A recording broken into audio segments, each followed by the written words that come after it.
ओम श्री सद्गुरुदेव भगवान की जय। संत कबीर का एक और भजन, नाव बीच नदिया डूबी जाए। सुनो भाई गप, सुनो भाई सप, नाव बीच नदिया डूबी जाए। इसमें संत कबीर ने ये बताया है कि कैसे साधक साधना करता है, नियम का पालन करता है और उस नियम पालन को करते करते एक दिन संसार रूपी सत्ता समाहित हो जाती है, समाप्त हो जाती है, डूब जाती है। नियम के अंतर्गत, नियम को ही नाव कहते हैं।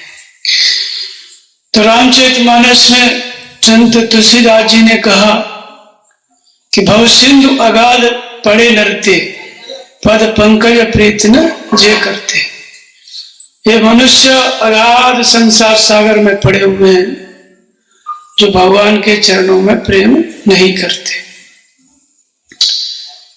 पहले ये समुद्र अथाह भवसागर है। कब? किसके लिए? जिसका बिल्कुल भगवान से मतलब नहीं है, उसके लिए। फिर कहते हैं कि राम कथा भव सरिता तरनी, उन विवेक पावक कहूं अरणी। दूसरा संसार का भव का रूप बताया नदी का। पहले अथाह समुद्र है संसार,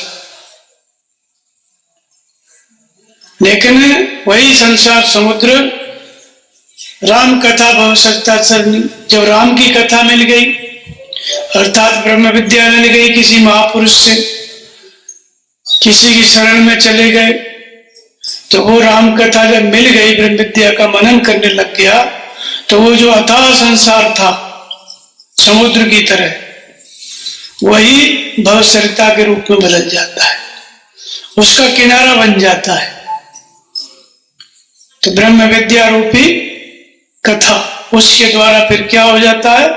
अथाह समुद्र, संसार समुद्र भवसरिता हो जाता है।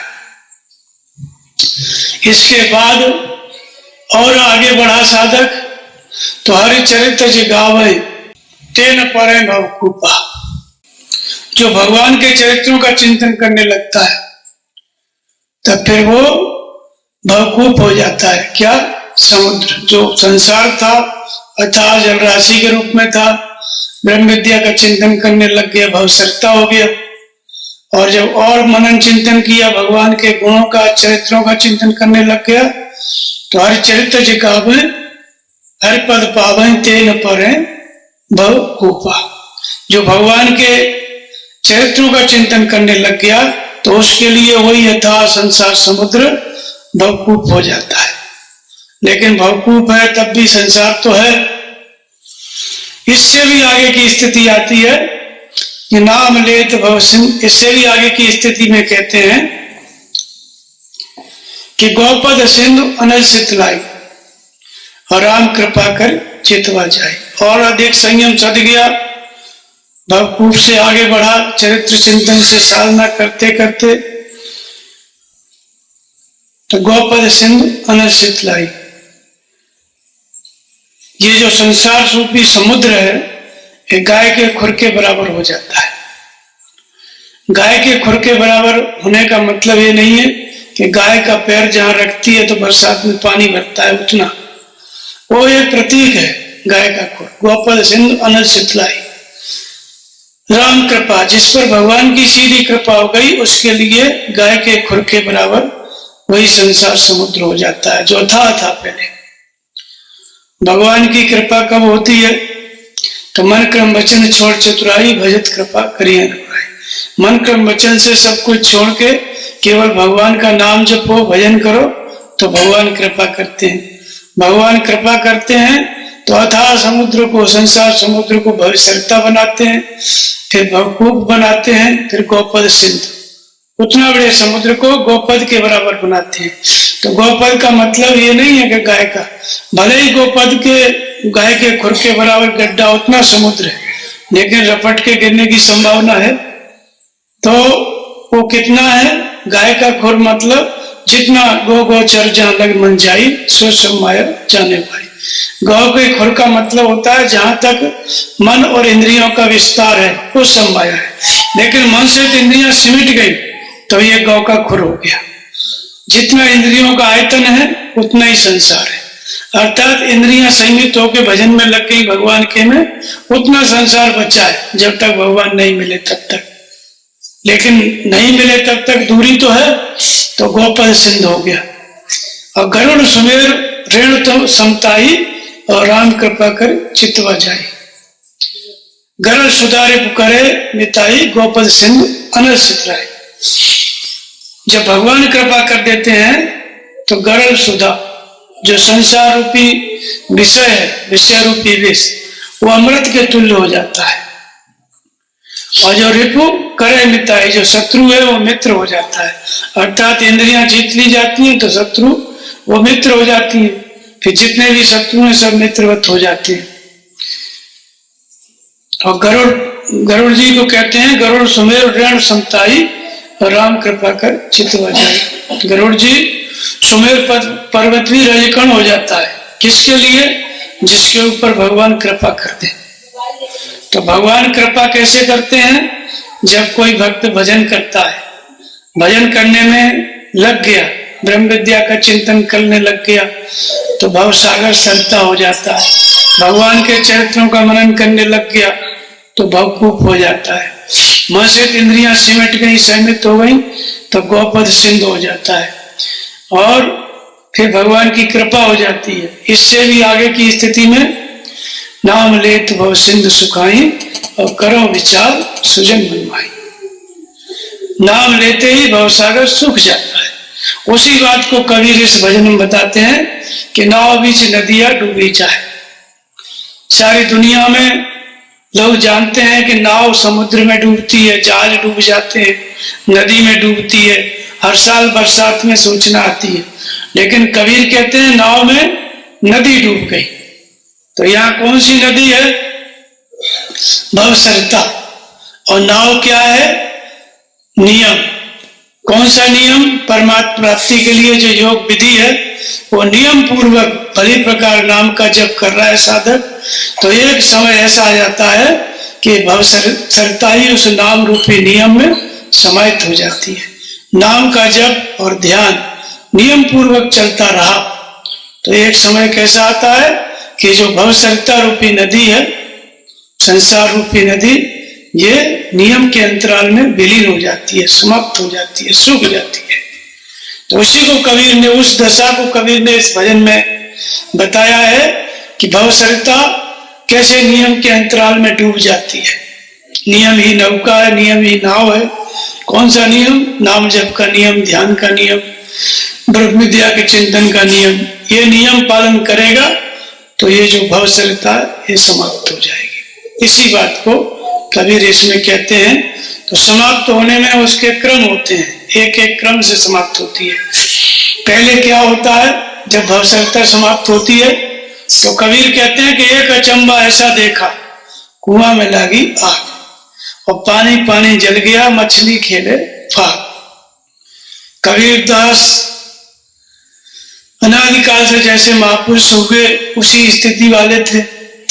उन्होंने अपने ध्यान में, भजन के समय में जो दृश्य उनके सामने आए उन्हीं को भजन बना के प्रस्तुत कर दिया। उन्हीं को शब्द कहते हैं। शब्द माने भगवान का निर्देशन, भगवान की वाणी।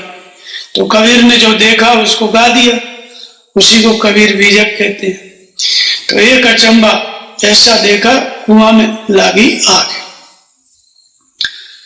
कबीर कहते हैं कि हमने ऐसा अचंबा देखा कि कुएं में आग लग गई और पानी जल गया, मछली खेले फाग। ये कबीर ने अचंबा देखा। तो कबीर ने अचंबा देखा ऐसी बात नहीं, काकभूषण जी भी अचंबा देखते हैं। भगवान के उदर में जब प्रवेश कर जाते हैं तो कहते हैं उदर माज सुन अंडा राया, देखे बहु ब्रह्मांड निकाया। एक ब्रह्मांड नहीं, भगवान राम के उदर में जब प्रवेश करे काकभूषण जी तो ब्रह्मांडों के समूह देखे। एक ब्रह्मांड में ये पृथ्वी है, सूर्य है, ये तारा मंडल एक ब्रह्मांड का हिस्सा है। वो कहते हैं निकाय, समूह के समूह ब्रह्मांड भगवान के उदर में देखे। राम उदर देखे जगनाना और देखत बने न जाए बखान। वो केवल देखते बनता है, उसके बारे में बता नहीं सकते। ये काकभूषण जी कह रहे हैं। और फिर कहते हैं जो नहीं देखा नहीं सुना और जो मन उनमें समाये और सो सब अद्भुत देखे वरण कवन में जाए। तो पहले भी कबीर से पहले भी काकभूषण इत्यादि महापुरुष इस तरह के आश्चर्य देख चुके हैं जो कबीर ने देखा।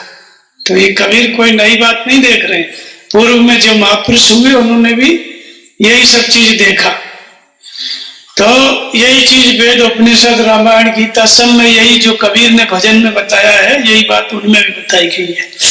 तो एक अचंबा ऐसा देखा कुआं में लगी आग, तो भवकूप अगाध पड़े नरते पद पंकज प्रीत न जय करते। भगवान के चरणों में प्रेम नहीं है तो अथाह भवकूप में लोग पढ़ते हैं, भव सिंधु या भवकूप। तो ये संसार क्या है? एक कुआं है। किसके लिए? जो भगवान का चिंतन करने लग गया, भजन करने लग गया, ये संसार उसके लिए कैसा हो जाता है? कुएं के जैसे। लेकिन चिंतन करते करते भजन करते करते कबीर कहते हैं कि एक अचंबा ऐसा देखा कुएं में लगी आग। ये संसार समुद्र सिमट के कुआं जैसा हो गया। उसमें भी कहते हैं कि उसमें भी आग लगी। वो आग लगी तो क्या हुआ कि पानी पानी जल गया, मछली खेले आग। बाहर तो पानी के कुएं में आग लगी नहीं सकती, तेल के कुओं में लगती है। अरब में जब युद्ध होता है कभी कभी ईरान इराक में, तो तेल के कुओं में जरूर आग लगती। पानी जो अपने मीठे पानी के कुएं उसमें नहीं लग सकती। लेकिन कबीर कहते हैं कि आग लगी, हमने देखा। तो आग लगी तो क्या हुआ कि पानी पानी जल गया, मछली खेले फाग। पानी जल गया, मछली खिलौने कर रही है, फाग खेल रही है। कौन सी आग है? दो प्रकार की अग्नि है, एक योग रूपी अग्नि और एक विषय रूपी अग्नि। विषय रूपी अग्नि सद्गुणों को जलाती है, विरही साधक को जलाती है। और योग रूपी अग्नि किसको जलाती है? दुर्गुणों को।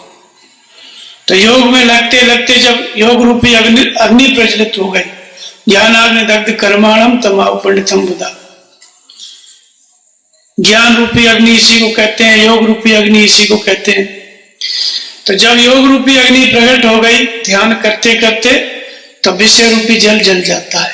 विषय रूपी पानी इस संसार में से जल जाता है। तो कौन सा जल बचता है? राम भगत जल मम मन मीना, भक्ति रूपी जल बचता है। और उसमें क्या है? जो मन है वो मछली है, वही खिलौने करने लगता है, प्रसन्न हो जाता है। जब विषय शांत हो गए तो विषय जल गए तो ये उस साधक की स्थिति है। फिर कहते हैं कि एक अचंबा ऐसा देखा बंदर दोहे गाय और दूध दही तो अपने खावे और घिया बनारस जाए। कबीर कहते हैं कि एक अचंबा और देखा। क्या देखा? कि बंदर दोहे गाय। बंदर कभी गाय धोते हुए? बंदर कौन सी गाय धोएगा? बंदर नहीं धो सकता। लेकिन सब प्रतीकात्मक है। कौन से प्रतीक है ये? कबीर ने जो भजन करते करते ध्यान में दिखाई पड़ा, भगवान ने जो बताया वो वाले प्रतीक है। तो ध्यान में कबीर ने देखा कि बंदर गाय धो रहा है और दूध दही अपने खा रहा है और उसका घी जो है बनारस चला जा रहा है। तो इसका मतलब क्या हुआ? बंदर कौन है?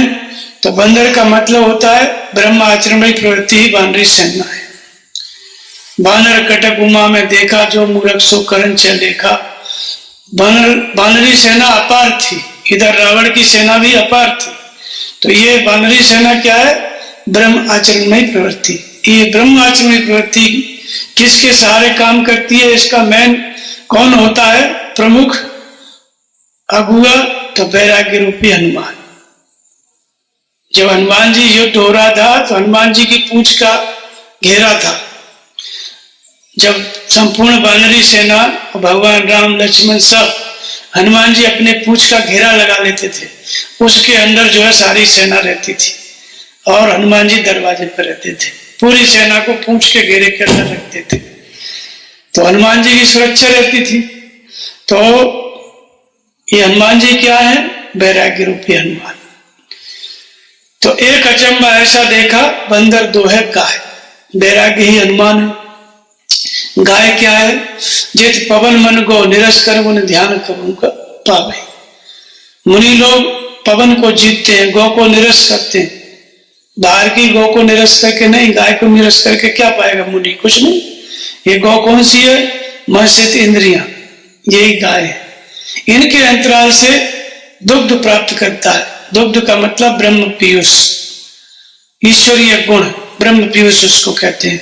कौन प्राप्त करता है? वैराग्यवान साधक। वैराग्य ही बंदर है, वही हनुमान है। तो वैराग्य के साथ जैसे साधक भजन में लगेगा, जैसे ही इंद्रियां संयमित होंगी, उनके अंतराल से ब्रह्म पीयूष रूपी दूध दोहन करता है, ब्रह्म पीयूष का। तो ब्रह्म पीयूष के दो भाग हैं, यानी दूध के, एक तो दूध, एक दही, दो भाग होते हैं। तो दूध होता है, गर्म किया जाता है, फिर जमा दिया जाता है तो दही हो जाता है। और तीसरा भाग क्या है? घी। ये सब दूध से ही होता है। दूध जमेगा दही, और दही का मंथन किया जाएगा, मक्खन के बाद फिर घी। तो ये ब्रह्म पीयूष की तीन विधियां हैं। एक अचंबा ऐसा देखा, बंदर दुहे गाय। ब्रह्माचरण प्रवृत्ति, उसका प्रमुख कौन है? वैराग्य रूपी हनुमान। वैराग्य ही बंदर है।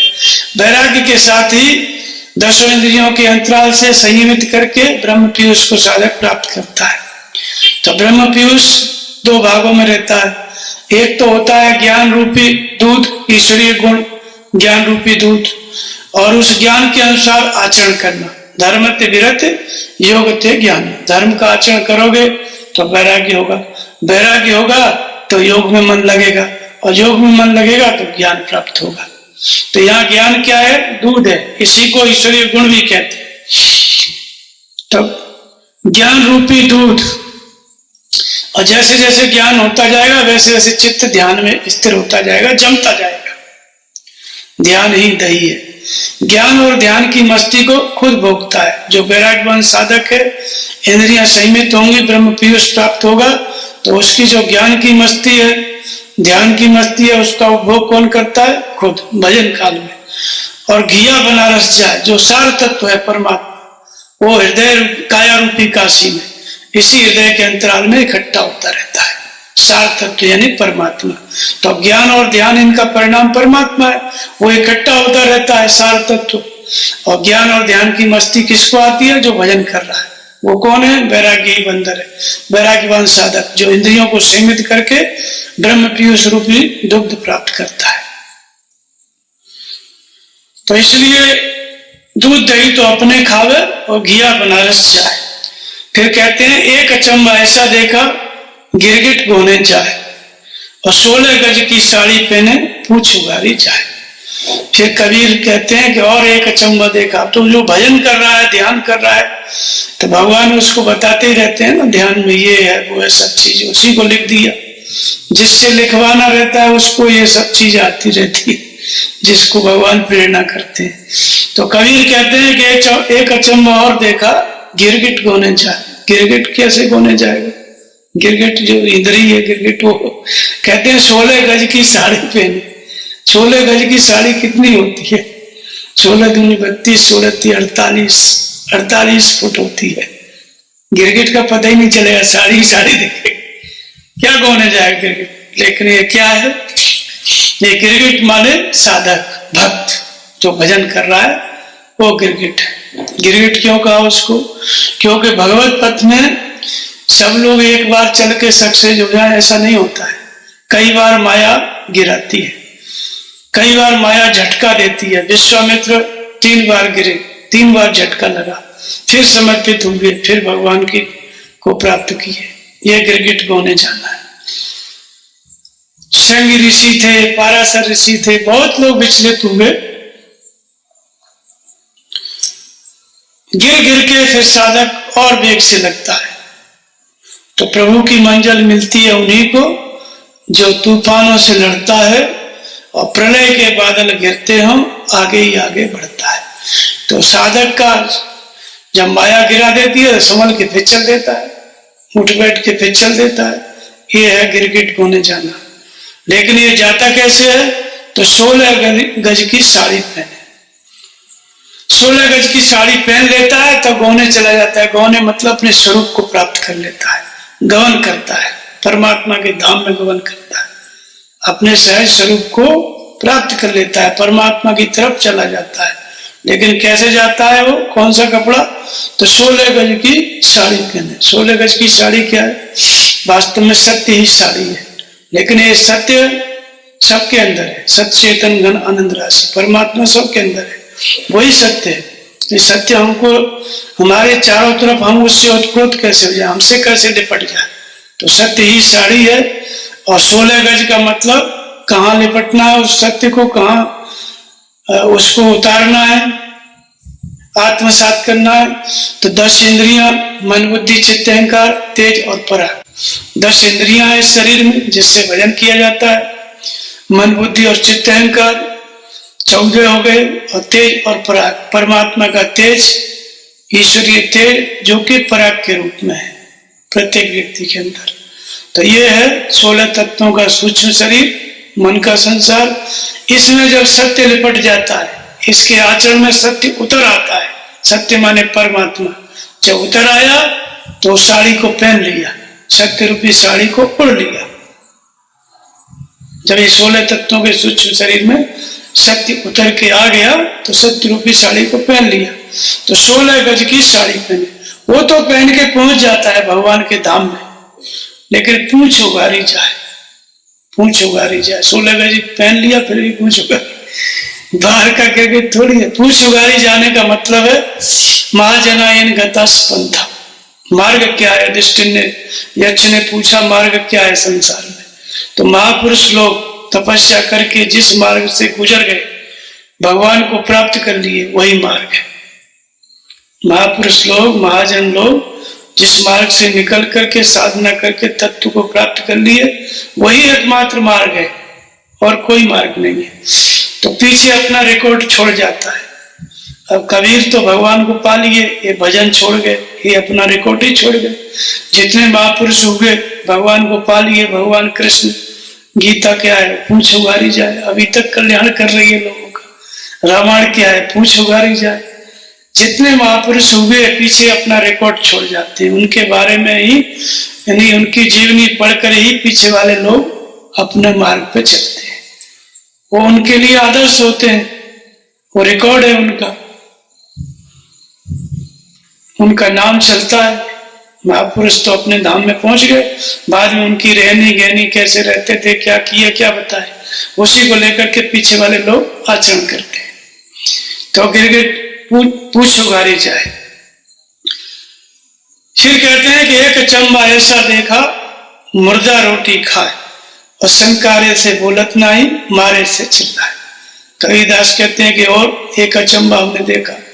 क्या देखा, मुर्दा रोटी खाए। मुर्दा क्या रोटी खाएगा, मरने के बाद कौन रोटी खाएगा। कबीर कहते हैं हमने देखा कि मुर्दा रोटी खा रहा है, शंकारे से बोलत नहीं, मारे थे चिल्लाए। मुर्दा रोटी खाने का मतलब होता है हम जाने मन मर गया, मरा हो गया भूत, मरने से भी ना मरा ऐसा मना कपूत। फिर कहते हैं कबीरदास जी कहते हैं कि जीवत में मरना भला, जो मर जाने कोई, मरने से प्रथम मरे, अजर अमर सोई हो। जीते जी कोई मर जाए तो वो सबसे बड़ा मरना है, लेकिन कोई मरना जाने तब, मरने की विधि जाने तब। अगर समझ गया विधि और जीते जी मर गया तो वो अमर हो जाता है, वो फिर कभी नहीं मरता। तो मुर्दा रोटी खाए, मुर्दा का मतलब ये मन है, जब मृत प्राय हो जाता है, भजन करते करते ऐसी स्थिति आ जाती है कि मुर्दा हो जाता है, संयमित हो जाता है।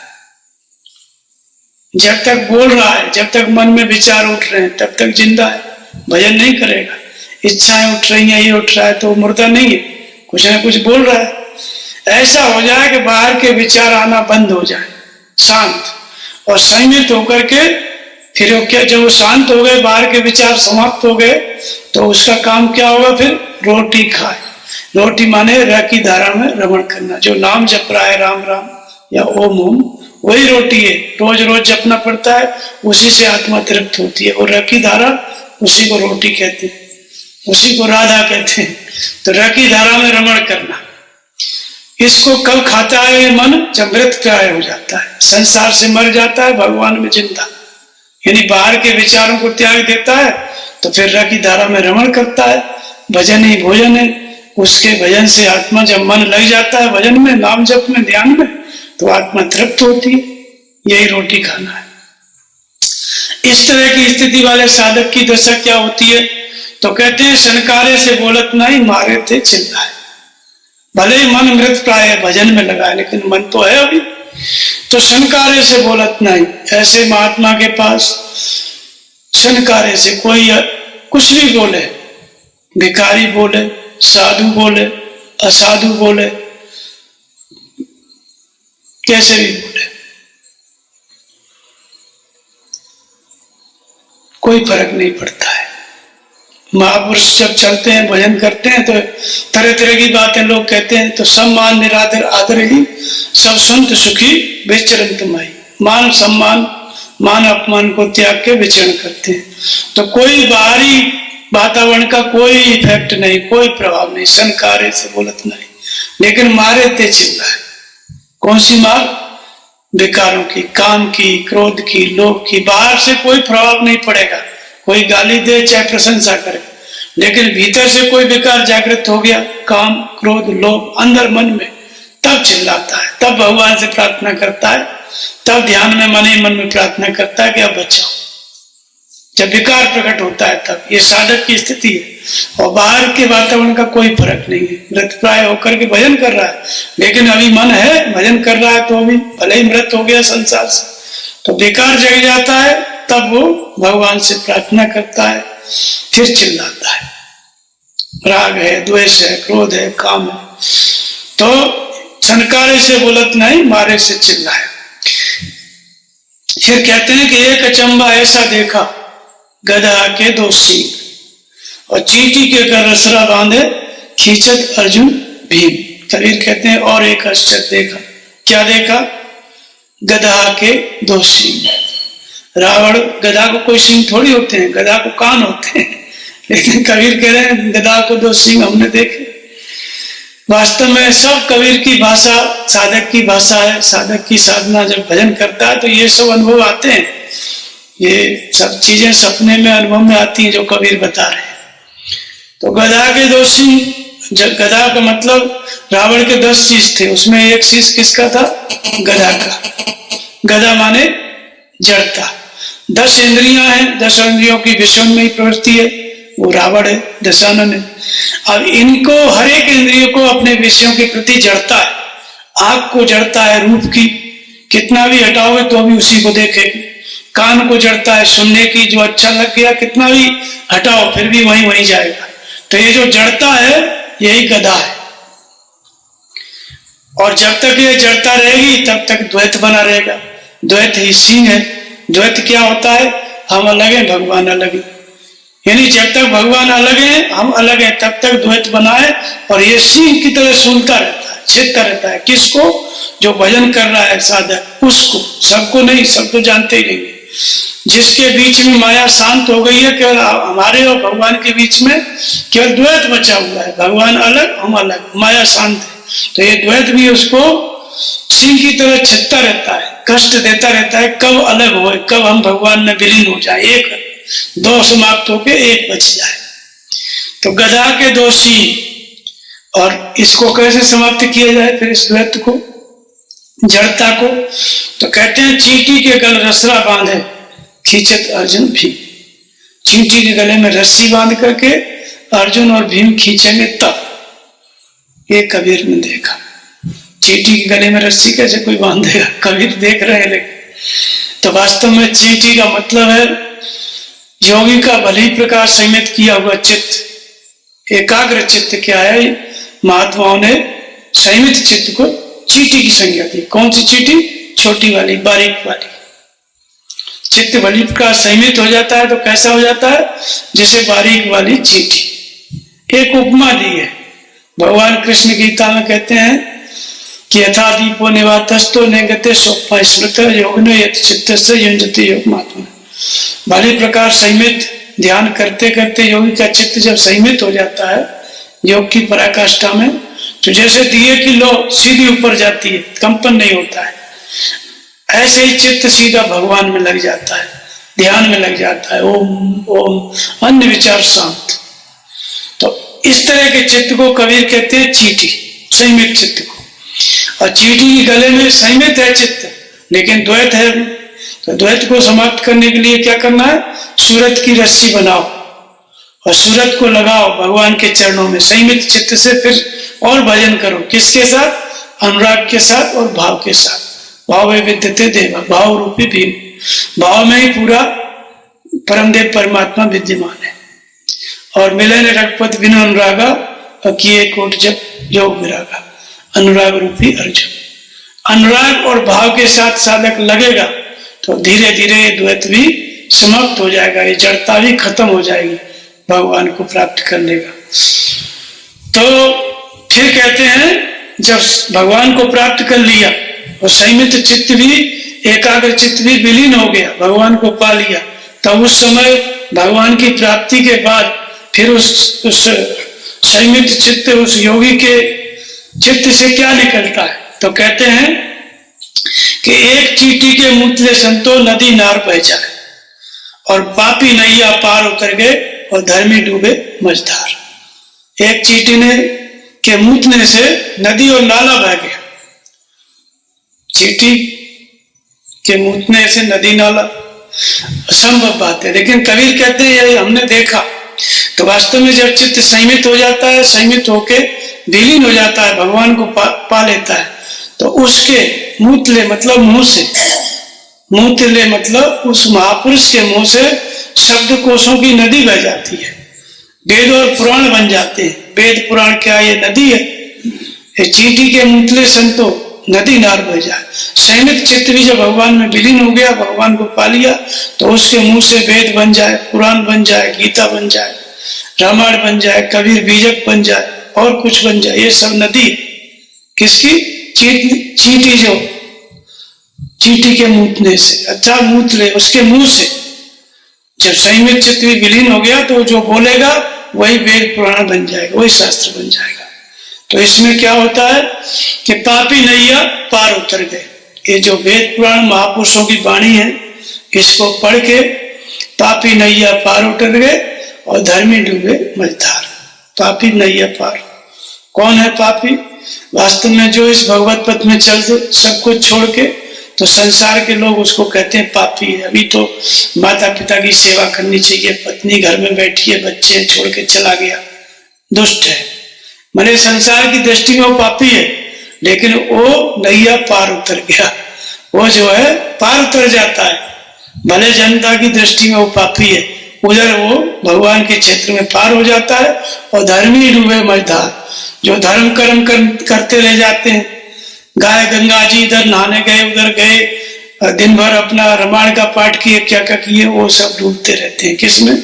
मझधार में, संसार रूपी सरता में डूब जाते हैं। तो कहत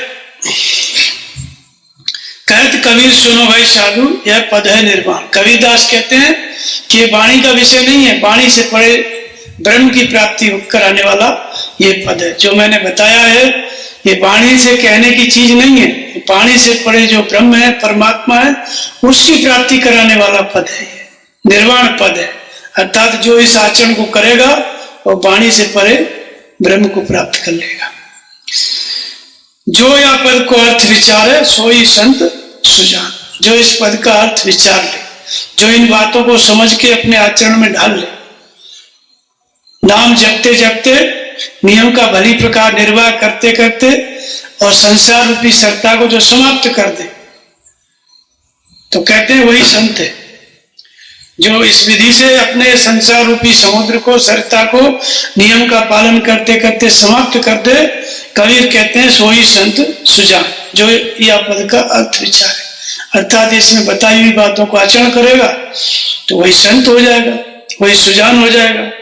और कहते हैं कि सुनो भाई गप, सुनो भाई सप, नाव बिच नदियां डूबी जाए। कबीर कहते हैं गप, लेकिन गप नहीं है, साफ साफ है, साफ सुथरा है, क्लियर है, मैसेज है क्लियर कबीर का, कि गप नहीं है। सुनने में गप लगेगी, नाव में नदियां डूब जाए, कहाँ गप ही है ना, लोगों के लिए तो गप है।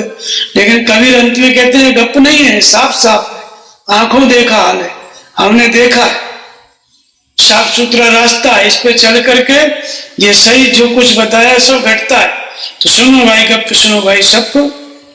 नाव बिच नदिया डूबी जाए, नियम का, नियम रूपी नव का, नियम कौन सा?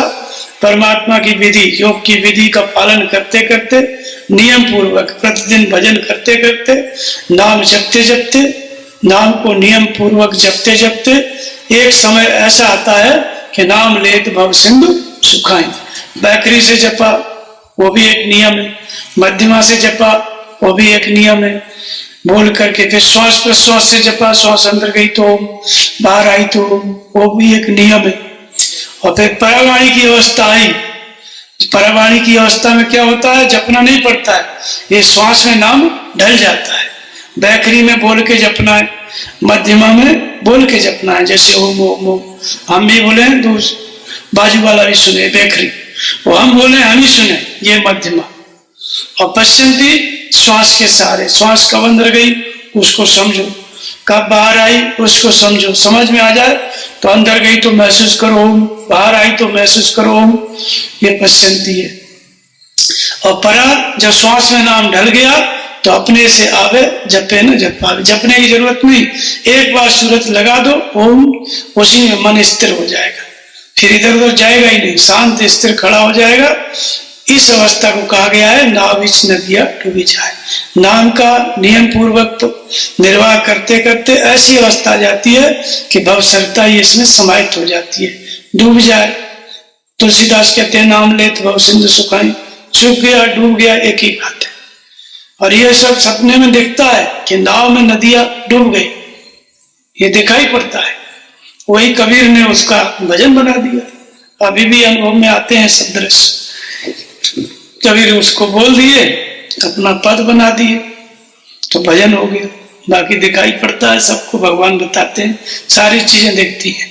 तो ये आंखों देखा हाल है, तो गप नहीं है, साफ साफ है, कबीर कहते हैं। बोलिए श्री सद्गुरुदेव भगवान की जय।